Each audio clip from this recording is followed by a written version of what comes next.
Hello दोस्तों, आप सबका बहुत बहुत स्वागत है, अभिनंदन है। आरआरबी ग्रुप डी 2025 के लिए साथीगण GK GS PYQ series mock test number 1 दोस्तों आप सभी के बीच लाया हूं दोस्तों। और आज से ये मॉक टेस्ट नंबर जब तक आपका एग्जाम ना आ जाए तब तक दोस्तों आपके पीवाईक्यू सीरीज जो कि चलेगा साथीगण।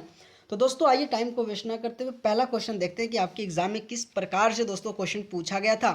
तो साथीगण पहला क्वेश्चन है कि राज्य निर्वाचन आयोग के चुनाव बेसिकली कौन नहीं कराता है। जो राज्य विधानसभाएं, ग्राम पंचायतें, नगर निगम और नगर पालिका परिषद। तो साथीगण इस क्वेश्चन का आंसर जो राज्य विधानसभा जो चुनाव होता है ना, बेसिकली राज्य निर्वाचन आयोग के द्वारा दोस्तों नहीं कराया जाता है। आइए दोस्तों कुछ और इनके बारे में जो कि चर्चा करते हैं, आपके एग्जाम में हमेशा पूछा जाता है। अगर मैं बात करूं कि राज्य निर्वाचन आयोग जो बेसिकली स्थानीय निकाय जैसे ग्राम पंचायत, नगर निगम और नगर पालिका जो परिषद होता है ना, उन्हीं चुनावों के लिए बेसिकली दोस्तों राज्य निर्वाचन आयोग जो कि जिम्मेदार होता है। लेकिन दोस्तों अगर मैं बात करूं कि जो राज्य विधानसभाओं के जो चुनाव होता है ना, बेसिकली भारत के निर्वाचन आयोग द्वारा कराया जाता है। इस पॉइंट को भी याद रखिएगा। अगर मैं बात करूं कि राज्य निर्वाचन आयोग जो कि स्तर पर काम करता है, जबकि भारत का जो निर्वाचन आयोग होता है ना, एक संघीय प्राधिकरण के रूप में कार्य करता है। इस पॉइंट को भी याद रखिएगा। राज्य निर्वाचन आयोग का गठन बेसिकली संविधान में 73वें और 74वें संशोधन के प्राधिकरण के तहत किया गया था। इस पॉइंट को भी याद रखिएगा दोस्तों। अगर मैं कहूं दोस्तों कि जो आपके भारत में निर्वाचन आयोग है ना, उनकी स्थापना जो कि कब किया गया था, तो 25 जनवरी 1950 को स्थापना किया गया था। और वहीं दोस्तों कि भारत में जो संसद होगा और राज्य विधान मंडलों और राष्ट्रपति और उपराष्ट्रपति जे जितने भी पद है दोस्तों, उन्हीं के संचालन करने के लिए बेसिकली निर्वाचन आयोग जो कि जिम्मेदार है दोस्तों। इस पॉइंट को भी याद रखिएगा। अगर मैं बात करूं कि 73वां संविधान संशोधन जो पंचायती राज संस्थानों जैसे कि ग्रामीण स्थानीय सरकारों से, और वहीं 74वां की मैं बात करूं तो जो नगर पालिका यानी शहरी स्थानीय सरकारों से संबंधित है। ये दोनों पॉइंट आपको याद रखना दोस्तों। हमेशा 73वां और 74वां से आपके एग्जाम में क्वेश्चन पूछा जाता है। अगर साथीगण में अगला क्वेश्चन की बात करूं कि भारत में पहली पंचवर्षीय योजना की अवधि जो मुख्य रूप से प्राथमिक क्षेत्रों के विकास पर केंद्रित था।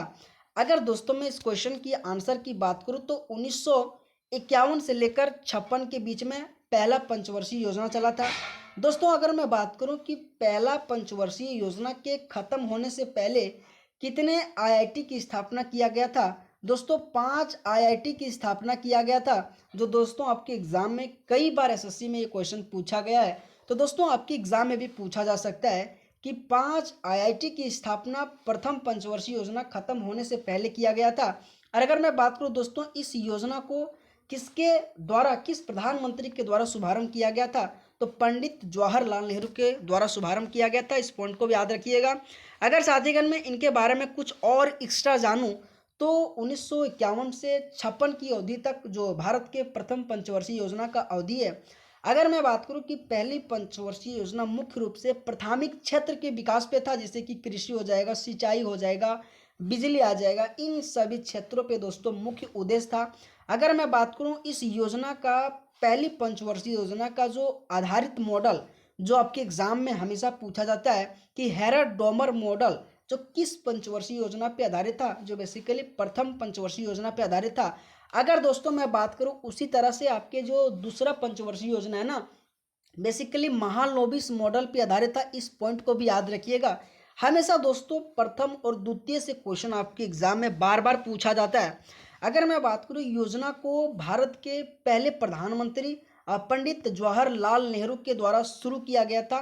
ये भी कई बार आपके एग्जाम में दोस्तों क्वेश्चन पूछा जाता है। अगर साथीगण आप सभी को क्वेश्चन का पीडीएफ चाहिए दोस्तों, तो प्लीज़ दोस्तों जोश एग्जाम मैग्नेट जो कि टेलीग्राम चैनल है दोस्तों, वहाँ जाके जुड़िएगा दोस्तों। इस क्लास का अपडेट और साथ ही दोस्तों वहाँ पीडीएफ जो कि डाल दिया जाता है। और साथीगण अगर आप सभी को क्लास अच्छा लग रहा है, क्वेश्चन और उसके साथ एक्सप्लेनेशन, तो साथीगण आप सबसे रिक्वेस्ट है वीडियो को एक लाइक जरूर करना दोस्तों। और दोस्तों इसी तरीके से अगर आपको मॉक टेस्ट चाहिए तो साथीगण इस वीडियो के साथ, इस चैनल के साथ जरूर जुड़िएगा। मैं उम्मीद करता हूँ दोस्तों जितना आपके लिए लग सकता है दोस्तों प्रीवियस ईयर क्वेश्चन उनका एक्सप्लेन दोस्तों मैं हमेशा करूंगा दोस्तों। अगर दोस्तों मैं अगला क्वेश्चन की बात करूं कि भारत में जो बैसाखी त्यौहार किस महीने में मनाया जाता है, दोस्तों ये भी बहुत इंपॉर्टेंट क्वेश्चन है। और अगर मैं बात करूँ इस क्वेश्चन का आंसर बेसिकली अप्रैल आ जाएगा कि अप्रैल में ही दोस्तों बैसाखी त्यौहार महीना ही मनाया जाता है। अगर दोस्तों मैं बात करूँ कि बैसाखी से रिलेटेड आपके एग्जाम में बहुत क्वेश्चन पूछा जाता है, आइए दोस्तों कुछ और इम्पोर्टेंट इनके बारे में जानता हूँ। अगर मैं बात करूँ कि बैसाखी भारत में हर साल अप्रैल महीने में मनाया जाता है। अगर मैं बात करूँ ये जो महीने हैं ना दोस्तों, बेसिकली बैसाखी रबी फसलों की कटाई के मौसम की शुरुआत का एक प्रतीक है। दोस्तों बेसिकली यहाँ से ये क्वेश्चन, ये पॉइंट है ना दोस्तों, इनसे क्वेश्चन पूछा जाता है कि यह त्यौहार सिखों के लिए बहुत महत्वपूर्ण है क्योंकि 1699 में गुरु गोविंद सिंह द्वारा खालसा के गठन की स्मृति में मनाया जाता है। दोस्तों आप लिख के ले लो दोस्तों, ये क्वेश्चन कई बार आपके एग्जाम में पूछा गया है। आपको याद रखना है कि 1699 में गुरु गोविंद सिंह द्वारा खालसा जो गठन है ना दोस्तों, उसी की स्मृति में दोस्तों बैसाखी जो कि फेस्टिवल मनाया जाता है दोस्तों, आपको याद रखना है हमेशा दोस्तों। इनका जो कि बार बार क्वेश्चन पूछा जाता है, आपको ध्यान रखना है। अगर साथीगण में कुछ और इनके बारे में जानूं तो बैसाखी को कुछ क्षेत्रों में वैसाखी के रूप में भी जाना जाता है। और दोस्तों ये बेसिकली 13 और 14 अप्रैल को मनाया जाता है, जो बेसिकली आपको इस पॉइंट को भी याद रखिएगा, कभी कभी आपके एग्जाम में डेट भी पूछा जाता है, तो बेसिकली ध्यान देना है। अगर साथीगण मैं अगला क्वेश्चन की बात करूं कि 1993 में भारत सरकार ने मानवाधिकारों के उल्लंघन की निगरानी के लिए एक संस्थान जैसे कि NHRC की स्थापना की थी।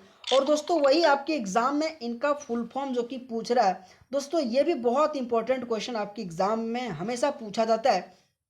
अगर दोस्तों मैं बात करूं इनका फुल फॉर्म जो कि ऑप्शन में आपके दिया गया है, जो कि इस क्वेश्चन का आंसर बेसिकली राष्ट्रीय मानवाधिकार आयोग आ जाएगा। जो दोस्तों हमेशा आपके इनका जो कि स्थापना ईयर पूछा जाता है, जो बेसिकली 1993 में इनकी स्थापना है। और दोस्तों हमेशा मानवाधिकार दिवस जो आपके एग्जाम में पूछा जाता है, जो आप सभी मेरे साथीगण को याद रहना है कि 10 दिसंबर को मानवाधिकार दिवस जो कि मनाया जाता है, जो आपको याद रखना है। और NHRC की फुल फॉर्म की मैं बात करूं तो राष्ट्रीय मानवाधिकार आयोग आ जाएगा, और इनकी स्थापना 1993 में हुआ था। अगर दोस्तों मैं इनके बारे में कुछ और जानूं तो अगर मैं बात करूं कि राष्ट्रीय मानवाधिकार आयोग की स्थापना बेसिकली 1993 में भारत सरकार द्वारा की गई थी। साथीगण अगला क्वेश्चन है कि जब चुंबकीय क्षेत्र उत्तर दिशा में कार्य कर रहा हो और एक चालक में धारा पूर्व से पश्चिम दिशा में गतिमान हो तो चालक दिशा में गति करेगा। दोस्तों इस तरीके से आपके एग्जाम में चुंबक से रिलेटेड बहुत क्वेश्चन पूछा जाता है, तो इस क्वेश्चन का आंसर बेसिकली नीचे की ओर आपके गति करेगा। इस पॉइंट को याद रखिएगा। साथीगण अगर आपको कोई भी ऐसा क्वेश्चन नहीं आता है तो प्लीज़ दोस्तों स्क्रीनशॉट मार के एक बार क्लास खत्म हो जाए जरूर रिवीजन करना। हर एक क्वेश्चन दोस्तों आपके ग्रुप डी का पूछा गया क्वेश्चन है दोस्तों, और मैं उम्मीद करता हूं दोस्तों आप सभी को ये क्लास बहुत अच्छा लग रहा होगा दोस्तों, है ना। अगर साथीगण मैं अगला क्वेश्चन की बात करूं तो दोस्तों अगला क्वेश्चन की मैं बात करूं कि हाइड्रोजन के एल्काइन समूह का जो पहला सदस्य बेसिकली कौन है दोस्तों, जो आपके एग्जाम में हमेशा पूछा जाता है। अगर दोस्तों मैं बात करूं प्रोपाइन, एथाइन और मेथाइन और ब्यूटानाइन, तो बेसिकली दोस्तों इस क्वेश्चन का आंसर ऑप्शन नंबर 2 जो कि एथाइन आ जाएगा कि एल्काइन समूह का जो पहला सदस्य होता है सो एथाइन होता है। दोस्तों इनसे संबंधित आपके रेलवे में बहुत क्वेश्चन पूछा जाता है, इनका फुल फॉर्म पूछ लेता है, इनसे रिलेटेड हमेशा आपके एग्जाम में दोस्तों क्वेश्चन पूछा जाता है। अगर दोस्तों मैं इनके बारे में कुछ जानूं कि हाइड्रोकार्बन के एल्काइन समूह का पहला सदस्य एथाइन होता है, जो बेसिकली आपके रेलवे ग्रुप डी में क्वेश्चन पूछा गया था। अगर मैं बात करूं एल्काइन हाइड्रोकार्बन होता है जिनमें कम से कम एक कार्बन जो कि ट्रिपल बॉन्ड होता है, ये भी पॉइंट याद रखिएगा। एथाइन जिसे एसिटिलीन के भी रूप से जाना जाता है। और दोस्तों आपके एग्जाम में एथाइन या एसिटिलीन का अगर मैं रासायनिक सूत्र की बात करूं तो C2H2 होता है, जो आपको याद रखना आपके एग्जाम में दोस्तों।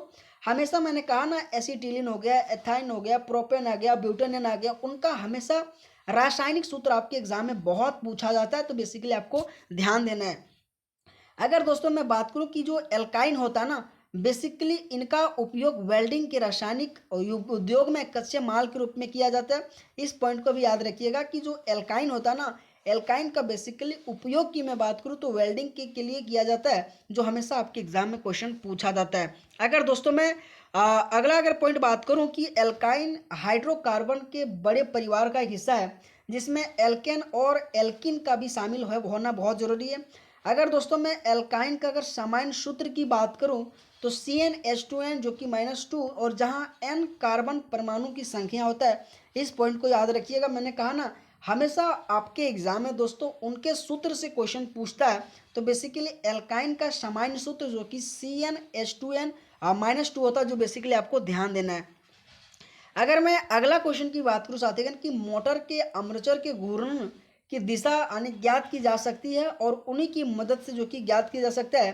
तो दोस्तों इस क्वेश्चन का अगर मैं आंसर की बात करूं तो फ्लेमिंग के जो बायां हाथ का नियम है ना, वही दोस्तों मोटर के आर्मेचर के घूर्णन की दिशा को ज्ञात किया जा सकता है। दोस्तों बेसिकली याद रखिएगा, हमेशा आपके फ्लेमिंग के बाएं हाथ के नियम, दाएं हाथ के नियम से क्वेश्चन आपके एग्जाम में पूछा जाता है। बेसिकली आपको ध्यान रखना है। अगर मैं अगला क्वेश्चन की बात करूं साथीगण कि निम्नलिखित में से कौन सा सूत्र सकल राजकोषीय घाटे का निर्धारण करने के लिए उपयोग किया जाता है, ये भी दोस्तों बहुत इंपॉर्टेंट क्वेश्चन, और हमेशा ये क्वेश्चन आपके एग्जाम में पूछा जाता है कि सकल राजकोषीय घाटे का निर्धारण करने के लिए किसका उपयोग किया जाता है।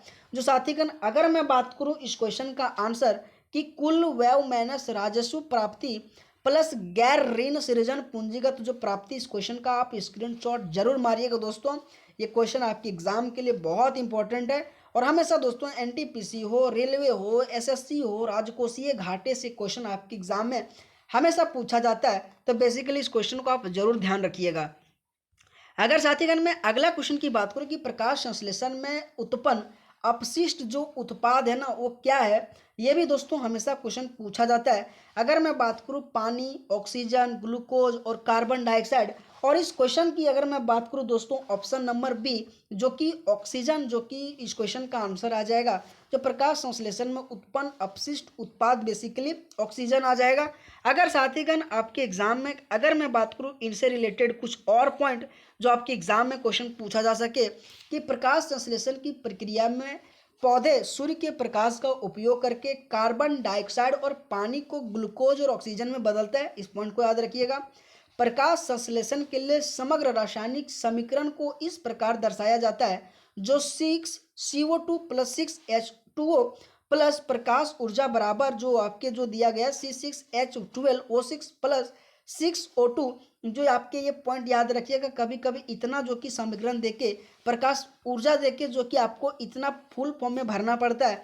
तो दोस्तों ये पॉइंट आपके प्रकाश संश्लेषण के लिए बहुत ही इंपॉर्टेंट है। दोस्तों हमारे इस क्लास में हर एक क्वेश्चन के साथ वही एक्सप्लेन आता हूँ दोस्तों, जो आपके एग्जाम में पूछे जाने की अति संभावना है। और साथीगण मैं उम्मीद करता हूँ आप सभी को ये क्लास बहुत अच्छा लग रहा होगा। अगर मैं बात करूं कि प्रकाश संश्लेषण मुख्य रूप से पौधे की कोशिकाओं के क्लोरोप्लास्ट में होता है, विशेष रूप से जो थाइलोक्वाइड झिल्लियों के भीतर होता है। प्रकाश संश्लेषण कार्बन चक्र में भी योगदान देता है, वायुमंडलीय CO2 के स्तर को भी नियंत्रण करने में मदद करता है, इस पॉइंट को भी याद रखिएगा। अगर साथीगण मैं अगला क्वेश्चन की बात करूं कि निम्नलिखित में से कौन सा तत्व सबसे अधिक विद्युत ऋणात्मक है। अगर मैं बात करूं दोस्तों ये आपके चार ऑप्शन है, और अगर मैं बात करूं सबसे अगर विद्युत ऋणात्मक की मैं बात करूं तो इस क्वेश्चन का आंसर बेसिकली CI आ जाएगा। अगर मैं बात करूं दोस्तों हमेशा आपकी विद्युत ऋणात्मक से क्वेश्चन पूछा जाता है, आपको बेसिकली ध्यान देना है। अगर मैं बात करूं जो क्लोरीन है दोस्तों, क्लोरीन दिए गए विकल्पों में सबसे विद्युत ऋणात्मक तत्व है। विद्युत ऋणात्मक एक परमाणु की बंधन युग्म इलेक्ट्रॉन को आकर्षित करने की प्रवृत्ति का माप करता है। आवर्ती सारणी में विद्युत ऋणात्मक एक आवर्त में बढ़ती और एक वर्ग में घटता है, इस पॉइंट को भी याद रखिएगा। हमेशा स्टेटमेंट से क्वेश्चन पूछा जाता है कि आवर्त सारणी में विद्युत ऋणात्मकता एक आवर्त में बढ़ता है और दूसरे वर्ग में क्या होता है, तो बेसिकली क्या होता है, तो घटता है, इस पॉइंट को याद रखिएगा। अगर मैं बात करूं कि क्लोरीन समूह जो 17 हेलोजन में होने के कारण सल्फर, एल्युमिनियम, मैग्नीशियम की तुलना में उच्च विद्युत ऋणात्मक रखता है, इस पॉइंट को भी याद रखिएगा। आपके एग्जाम में दोस्तों ये क्वेश्चन पूछा गया था। अगर साथीगण मैं अगला क्वेश्चन की बात करूं कि 2001 में जारी परिवार वार जो समूहीकरण 122 अनुसूचित और गैर अनुसूचित भाषाएं के अनुसार भारत आर्य भाषा परिवार में कितने भाषाएं शामिल था। अगर मैं बात करूं दोस्तों इस क्वेश्चन का आंसर तो 21 भाषा शामिल था। ये क्वेश्चन को आपको याद रखना दोस्तों, ये क्वेश्चन आपके एग्जाम में पूछा गया था और फिर पुनः पूछे जाने की अति संभावना है। अगर साथीगण मैं इनके बारे में कुछ और जानूं, आइए कुछ देखते हैं दोस्तों कि 21 भाषा, 122 अनुसूचित और गैर अनुसूचित भाषाएं जो 2001 के परिवारवार समूहकरण के अनुसार भारत आर्य भाषाओं में जो परिवार में शामिल था, जो बेसिकली ध्यान देना है। अगला क्वेश्चन दोस्तों कि भारत में जो लू हवाएं आमतौर पर जुड़ी होती है, जो दोस्तों आपके एग्जाम में इस तरीके से ग्रुप डी में दोस्तों क्वेश्चन पूछा गया था। अगर दोस्तों मैं इस क्वेश्चन का बात करूं आंसर, तो गर्मियों के जो मौसम है ना दोस्तों, आम तौर पे जुड़ा होता है और हमेशा लू हवा आपकी गर्मियों के मौसम में बहता है, जो हमेशा आपके एग्जाम में ये भी पूछा जाता है कि लू हवा बेसिकली कौन से देश में, कौन से क्षेत्र में जो कि अधिक बहता है, जो आपको बेसिकली ध्यान रखना है। तो आइए दोस्तों इसके बारे में कुछ जानते हैं कि लू हवाएं अपनी गर्म और शुष्क प्रकृति के लिए जानी जाती है और ये हवाएं भारत के आमतौर पर उत्तरी मैदानों में गर्मियों के मौसम में चलती है। लू हवाओं से जुड़ी तापमान काफ़ी बढ़ सकता है, जो कभी कभी 45 डिग्री सेल्सियस से लेकर 50 डिग्री सेल्सियस तक भी पहुंचता है। इस पॉइंट को भी याद रखिएगा। और बेसिकली आमतौर पे महीने भी आपके कभी कभी पूछ लेता है कि लू हवाएं बेसिकली किन किन महीनाओं में चलता है। तो बेसिकली मई और जून, जो जब ज़्यादा गर्मी हो जाता है ना, उसी के समय आपके लू हवाएं चलता है, जो बेसिकली आपको ध्यान रखना है। अगर दोस्तों मैं अगला क्वेश्चन की बात करूं कि भारत के स्वतंत्रता संग्राम से संबंधित निम्नलिखित घटनाओं में से कौन सी घटना अपने घटित होने के वर्ष के साथ सही ढंग में मिलान जो कि की गई है। दोस्तों अगर मैं बात करूं इस क्वेश्चन का आंसर, अगर ऑप्शन में बात करूं कि 1932 में डॉक्टर भीमराव अंबेडकर ने दलितों को दलित वर्ग संघ में गठित किया गया था। अगर मैं बात करूं महात्मा गांधी ने चौरी चौरा घटना के प्रत्यक्ष परिणाम स्वरूप राष्ट्रीय स्तर पर असहयोग आंदोलन को रोक दिया था। तीसरा मैं बोल रहा हूँ 1918 में जनरल डायर जो जलियांवाला बाग हत्याकांड। तो दोस्तों बेसिकली अगर मैं बात करूँ इस क्वेश्चन का आंसर, तो आपके ऑप्शन नंबर 2 आ जाएगा, जो 1922 में महात्मा गांधी ने चोरा चोरी जो घटना है ना दोस्तों, उन्हीं के राष्ट्रीय स्तर पर असहयोग आंदोलन को रोका था, जो हमेशा आपके एग्जाम में क्वेश्चन पूछा जाता है, आपको ध्यान देना है। आइए दोस्तों कुछ इनके बारे में और जो कि जानते हैं। अगर मैं कहूँ कि नागरिकों और 22 पुलिस कर्मियों की मौत हुई थी जब चोरा चोरी कांड के समय हुआ था, और इसी हिंसा के जवाब में महात्मा गांधी ने असहयोग आंदोलन को रोकने का फैसला लिया था, और जिससे अहिंसा के प्रति उनकी प्रतिबद्धता पर जोर दिया गया था। हमेशा कई बार क्वेश्चन पूछा जाता है कि असहयोग आंदोलन को रोकने का फैसला किया था बेसिकली कौन से आंदोलन के लिए, तो चोरा चोरी के लिए दोस्तों हमेशा आपके एग्जाम में क्वेश्चन पूछा जाता है। अगर दोस्तों मैं बात करूं कि डॉक्टर भीमराव अंबेडकर दलितों को 1930 में दलित वर्ग संघों में गठित किया गया था, ये पॉइंट आपको याद रखना है। आपके एग्जाम में दोस्तों डॉक्टर भीमराव अंबेडकर साहब से क्वेश्चन पूछा जाता है, जो बेसिकली 1930 में दलित वर्ग संघ से संगठित किया गया था। जनरल डायर ने 1919 में जलियांवाला बाग हत्याकांड में एक सभा पर गोलीबारी किया था, इस पॉइंट को भी याद रखिएगा।